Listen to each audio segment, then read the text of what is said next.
jungle. नमस्कार दोस्तों, मैं इस वक्त मौजूद हूं जनपद बागपत के ग्राम पंचायत नीरपुरा में और मेरे साथ मौजूद हैं जिला पंचायत सदस्य पद प्रत्याशी डॉक्टर मेहताब जी, जिनसे जानेंगे लगभग चुनावी जो बिगुल है वो बच चुका है। जनता के बीच प्रत्याशी जा रहे हैं और अपने वादे इरादे कर रहे हैं और जनता से उनकी समस्याओं के बारे में जानकारी कर रहे हैं। तमाम बातचीत के लिए और ज़्यादा जानकारी के लिए मेरे साथ मौजूद हैं डॉक्टर मेहताब, जो कि चुनावी मैदान में हैं और जिला पंचायत के लिए प्रत्याशी के रूप में जनता के सामने हैं। जानेंगे उनसे किन मुद्दों को देखते हुए, किन समस्याओं को लेकर वो चुनावी मैदान में हैं, जीतेंगे तो जनता के लिए और क्षेत्र के लिए क्या नया करेंगे। तमाम बातचीत के लिए मेरे साथ मौजूद हैं डॉक्टर मेहताब, जानते हैं उनसे। बहुत बहुत धन्यवाद सर, आपने अपना कीमती समय दिया। डॉक्टर मेहताब, जानना चाहूँगा, जैसे अभी आप चुनावी मैदान में दौरे कर रहे हैं, तो कैसा चुनाव देख रहे हैं और क्या समस्याओं से जनता ने आपको अवगत कराया? मेरा नाम डॉक्टर मेहताब अली, मैं वार्ड नंबर 11 से आता हूँ और वहीं से मैं चुनाव लड़ रहा हूँ। क्षेत्र की समस्या हैं। कोई भी क्षेत्र में ऐसा काम जो पूर्व में, जो वर्तमान में जिला पंचायत रहे हैं, वो मैं समझता हूँ कि ले दे के सब काम पता नहीं क्या करते हैं। वो क्षेत्रीय काम ना करके वो अपना पेट भरते हैं सबसे पहले। मेरा मानना ये है कि मैं अपने गांव फतेहपुर पुट्ठी, जो हमारा जाट बाहुल्य क्षेत्र आता है, जो हमारे मुख्य लोग हैं, मैं उनसे कहना चाहता हूँ और कहता भी हूँ कि अगर ये सीट निकलती है तो इसमें मैं बात नहीं करूँगा, मेरे गांव वाले बात करेंगे, मेरे जिम्मेदार बात करेंगे। मुझे जीतने के बाद जो विकास कार्य मिलेगा जिले से, वो पूरे गांव के लिए, पूरे 11 गांव के लिए सभी बराबर बांटे जाएंगे। अगर मैं बात करूं क्षेत्र के जो 11 गांव जिनकी आपने बात की है, सबसे पहले मैं बात करता हूं गांव की यातायात व्यवस्था को लेकर। तो जैसे आप दौरे कर रहे हैं, गांव की जो 11 गांव हैं उनकी यातायात व्यवस्था कैसी है? यातायात व्यवस्था तो आप बहुत अच्छे तरीके से जानते हैं, आप तो मीडिया वाले हैं, तुम्हें तो बहुत अच्छे तरीके से बताया। यातायात का तो कोई साधन ही नहीं है, कोई साधन नहीं है।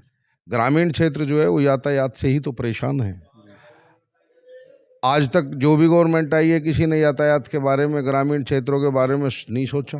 उन्होंने रोड तो निकाल दिया, वो भी मुश्किल से 1 या 1.5 मीटर चौड़ा। उससे न किसान को फ़ायदा, न मजदूर को फ़ायदा, न किसी नेता को फ़ायदा, न पब्लिक को फ़ायदा। हर आदमी परेशान है। और पूरा उत्तर प्रदेश में कह रहा हूँ, पश्चिमी उत्तर प्रदेश तो गड्ढों से भरा हुआ है। यहाँ रोड तो है नहीं, यहाँ रोड नाम पर केवल मैं समझता हूँ कि चक्रोड़ी मानिए आप जी। उसके बाद बात करूं दूसरी में शिक्षा के क्षेत्र में। अगर बात की जाए अपने 11 गांव, जो आप 11 गांव का भ्रमण कर रहे हैं, उन 11 गांव में अगर शिक्षा की बात करूं तो कितने गांवों में हमारे डिग्री कॉलेज? बिल्कुल 0%। अगर बात करूं कन्या इंटर कॉलेज की? बिल्कुल 0%।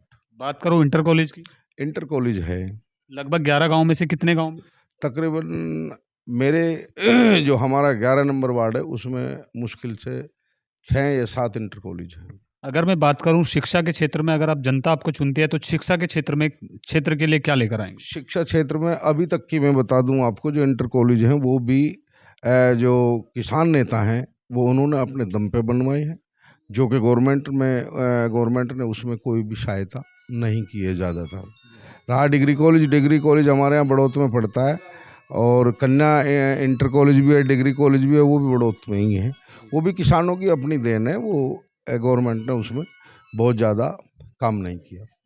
उसके बाद बात करूं अगर सर मैं यहाँ पर हमारे स्वास्थ्य विभाग को लेकर, तो स्वास्थ्य विभाग की अगर हम बात करें तो हमारे स्वास्थ्य विभाग में कुछ गांव ऐसे भी हैं जिनमें आज तक ना कोई मिनी स्वास्थ्य केंद्र है, ना आयुष्मान, जो एक आयुष्मान मित्र गवर्नमेंट की जो एक देन है, जो गांव के अंदर प्राथमिक ट्रीटमेंट देने का काम करती है, वो भी हमारे क्षेत्र के, हमारे गाँव के अंदर नहीं है।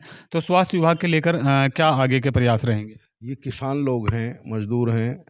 यहाँ जो फर्स्ट में प्राथमिकता पर लिया जाए कि भाई स्वास्थ्य का मामला, तो मैं समझता हूँ बिल्कुल 0 है। ये या तो किसी कस्बे में जाएंगे, और इनको देखते ही कस्बे में जो भी हॉस्पिटल वाला है, जो प्राइवेट हॉस्पिटल वाले हैं, वो सबसे पहले अपनी जेब भरने का काम करते हैं।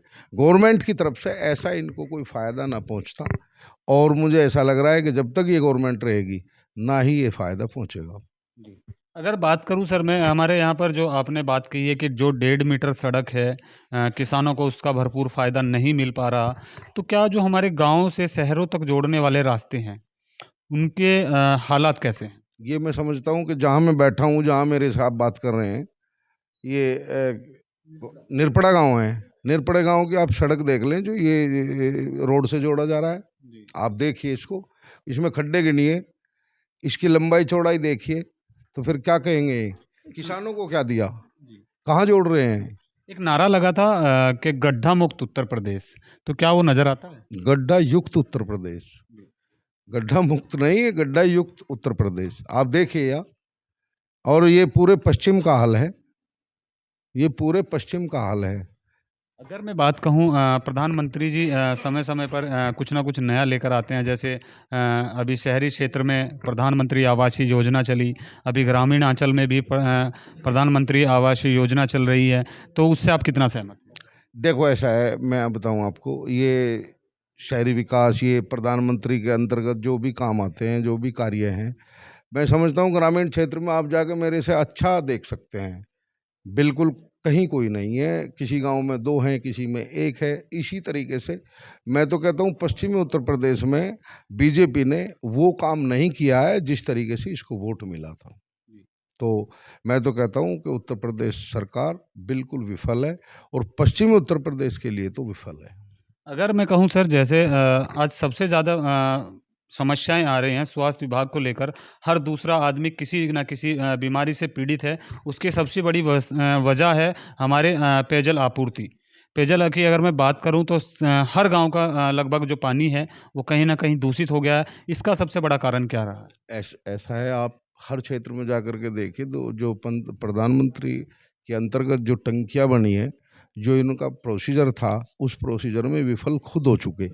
इन्होंने जो 1.5 मीटर के रोड लगवा रखे हैं, वो खुदवा करके तो अब पाइप डलवा रहे हैं। दूसरा, वो पानी के लिए बिल्कुल टंकी को आप देखिए जा करके, कहीं भी क्षेत्र में अगर उस टंकी से आप पानी निकाल लें, आप निकाल लें अपने पीने के लिए, ये किसान और मजदूरों को तो क्या देंगे? तो वो बिल्कुल बेकार है। अगर मैं कहूँ, जिस तरह जनता अभी आगामी चुनाव में आप पर विश्वास जताकर आपको 5 साल सेवा करने का मौका दे, तो क्या जनता की इन तमाम समस्याओं पर आप काम करेंगे?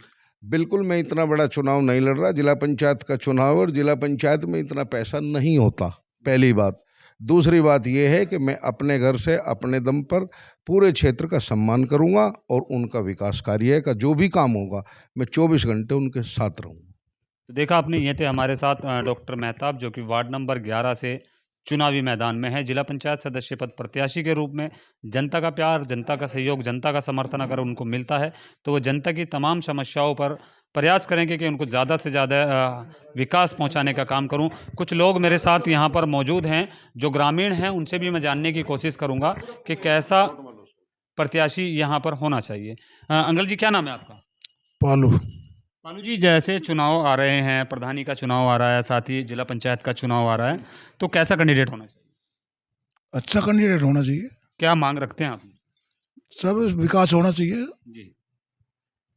विकास में तो बहुत चीज़ें आती हैं। गांव की समस्या है, नल की है, पानी की है, जी। और अस्पताल की है। जी। ये सारी समस्या। अभी आपके बीच डॉक्टर मेहताब, जो वार्ड नंबर 11 से जिला पंचायत सदस्य पद के रूप में सामने हैं, क्या लगता है कि वो विकास कार्यों में आगे आएंगे? जी। आएंगे। आगे आएंगे, जी। विकास करा पाएंगे? करा पाएंगे। बहुत बहुत धन्यवाद। तो देखा आपने, हम लोग इस वक्त नेरपड़ा में वार्ड नंबर 11 के जिला पंचायत सदस्य पद प्रत्याशी मेहताब जी के पास थे, जिन्होंने बताया जनता की तमाम समस्याओं पर मैं काम करूंगा, और जनता का विश्वास और जनता का प्यार अगर मुझे मिलता है तो मैं 5 साल जनता के बीच रहकर सेवा करूंगा। देखते रहिए इंडिया सुपर न्यूज़, दिखाते रहेंगे पल पल अपडेट।